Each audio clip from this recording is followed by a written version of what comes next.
Hello students, BA part third के first paper में हमने प्रमुख पश्चिमी राजनीतिक विचारकों का अध्ययन किया है। अब इसमें आज हम लास्की के बारे में जानने का प्रयास करेंगे। हैरोल्ड जे लास्की इनका पूरा नाम था। हैरोल्ड लास्की का पूरा नाम हैरोल्ड जोसेफ लास्की था। इनका लास्की एक विख्यात विचारक और शिक्षक होने के साथ साथ ब्रिटेन की व्यावहारिक राजनीति में भी सक्रिय रहे। ब्रिटिश मजदूर दल के साथ वो घनिष्ठ रूप से जुड़े हुए थे और कई वर्षों तक इसकी कार्यकारिणी के सदस्य भी रहे। वो ब्रिटेन के प्रधानमंत्री नहीं थे, लेकिन मजदूर वर्ग के चिंतक, नीति निर्माता, मार्गदर्शक और वास्तविक नेता वो ही रहे। हैरोल्ड लास्की की कुछ रचनाएं हैं, जैसे कि studies in the problem of sovereignty, authority in the modern state, Karl Marx, foundations of sovereignty, communism, liberty in the modern state, recovery through revolution. बहुत सारी रचनाएं हैं इनकी, 28 के करीब। तो इनका सबका तो आपको विवरण मिल जाएगा आपकी पुस्तकों में। लास्की के विचारों के स्रोत या जिन लोगों का लास्की के ऊपर प्रभाव पड़ा वो समझिए कि लास्की के राजनीतिक चिंतन पर जो उस समय प्रमुख विचारधाराएं थीं, जैसे कि उपयोगितावाद, फेबियन समाजवाद या साम्यवाद, इनका विशेष रूप से प्रभाव था। 1925 के बाद लास्की पर फेबियनवादी प्रभाव दिखाई देता है, जब बेंथम का प्रमुख सूत्र अधिकतम लोगों का अधिकतम सुख, ये जो विचार था, ये लास्की के विचारों का एक प्रकार से मार्गदर्शन करता है। बेंथमवाद के परिष्कृत और सामाजिक स्वरूप को वे स्वीकार करते हैं और वेब दंपति के प्रभाव से उनका झुकाव जो है वो फेबियनवाद की तरफ हुआ। 1931 के बाद लास्की मार्क्सवादी दर्शन की तरफ आकर्षित हुए। मार्क्स के प्रभाव को स्वीकार करते हुए लास्की स्वयं कहते हैं कि मैं अपने विद्यार्थी जीवन के अंतिम वर्षों से ही कुछ अंश में समाजवादी रहा हूँ। तो यानी कि उनके ऊपर ये जो उस समय की प्रमुख विचारधाराएं थी, इनका काफ़ी प्रभाव था।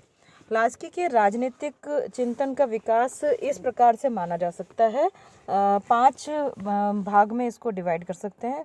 बहुलवादी चिंतन का युग, फिर फेबियनवादी समाजवादी चिंतन का युग, फिर मार्क्सवादी विचारों का युग, फिर युद्धकालीन चिंतन का युग और युद्धोत्तर यानी कि युद्ध के पश्चात वाले चिंतन का युग। लास्की के अनुसार मानव जीवन की अनेक आवश्यकताएं, जैसे कि भूख, प्यास, काम, आवास और वस्त्रों की आवश्यकता होती है और इन्हीं आवश्यकताओं की पूर्ति के लिए अनेक प्रकार की संस्थाएं जो हैं वो बनी हुई हैं। तो राज्य भी इन्हीं संस्थाओं में से एक संस्था है। अन्य संस्थाओं से राज्य थोड़ा सा भिन्न है, क्योंकि राज्य व्यापक स्तर पर सामाजिक हितों की पूर्ति भी करता है। हो सकता है कि राज्य अन्य संस्थाओं से भिन्न हो, लेकिन लास्की यह भी कहते हैं कि राज्य का व्यापक उद्देश्य होने पर भी जीवन के कुछ क्षेत्र ऐसे हैं जिनमें कि राज्य का प्रवेश वर्जित होना चाहिए। लास्की राज्य और समाज में बुनियादी अंतर मानते हैं। उनका मानना है कि राज्य के कार्यों का सच्चा अर्थ है सरकार के कार्य, और सरकार का वास्तविक अर्थ है वो विधायक और शासक, जिनके हाथों में समाज की विधायी शक्ति जो है वो मौजूद है। लास्की के अनुसार राज्य, चर्च, मजदूर संघ या सांस्कृतिक समुदायों की भांति ही एक समुदाय मात्र है, और इनमें अंतर सिर्फ इतना ही है कि राज्य की सदस्यता अनिवार्य होती है, जबकि बाकी जो समुदाय हैं उनकी सदस्यता अनिवार्य नहीं है। अब इसलिए इनका यह भी कहना है कि राज्य की संप्रभुता का एक ही स्थान पर केंद्रीकरण नहीं होना चाहिए और सत्ता का क्षेत्रीय और प्रशासनिक स्तरों पर विकेंद्रीकरण कर दिया जाना चाहिए। तो इन शॉर्ट हम ये कह सकते हैं, इसको इस प्रकार से कंक्लूड कर सकते हैं कि राजनीतिक चिंतन का जो केंद्र है लास्की के, वो व्यक्ति है। वो व्यक्ति को साध्य मानते हैं और राज्य को बहुत अधिक शक्ति देने के पक्ष में नहीं है। मनुष्य एक सामाजिक प्राणी है उनके अनुसार, और उसकी सामाजिकता जो है वो उसे राज्य में रहने के लिए बाध्य करती है। तो इस प्रकार से अब लास्की ने राज्य के जो काम बताए हैं, किस प्रकार के कार्य जो है वो राज्य करता है, कि उदाहरण के तौर पर जैसे स्वास्थ्य, शिक्षा, निवास, सामाजिक बीमा, मज़दूरों का काम धाम, ये सारी चीज़ें, तो ये सब काम होता है। लास्की राज्य की जो कल्याणकारी धारणा है उसको मानते हैं। उनका कहना है कि राज्य के जो प्रमुख काम हैं वो है सुरक्षा और पुलिस, उद्योगों पर नियंत्रण, सामाजिक कानून के पश्चात जैसे कि शिक्षा, बीमारी, रोज़गार दिलाना लोगों को, मुद्रा प्रणाली, कर लगाना, ये सारी चीज़ें। तो ये कार्य इस प्रकार के हैं कि इनको सिर्फ एक प्रजातांत्रिक राज्य ही संभव कर सकता है।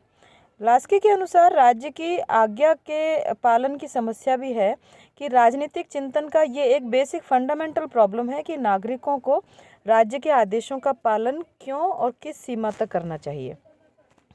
तो राज्य की आज्ञा का पालन करने का दायित्व इस प्रकार से निर्भर करता है कि राज्य अपने उद्देश्यों को प्राप्त करने में कितना समर्थ है।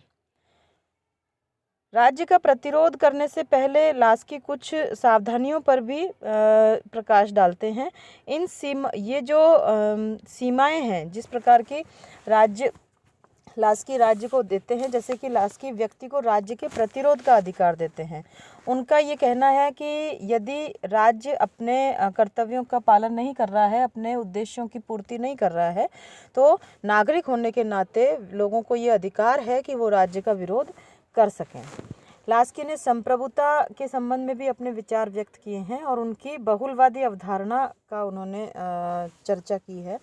बहुलवादी यानी कि संप्रभुता का बहुलवादी जो एस्पेक्ट है उस पर वो बात करते हैं। उनका मानना है कि समाज और राज्य एक नहीं समझे जाने चाहिए। कोई भी राज्य ऐसा नहीं है जिसको कि पूर्ण निरंकुश कहा जा सके।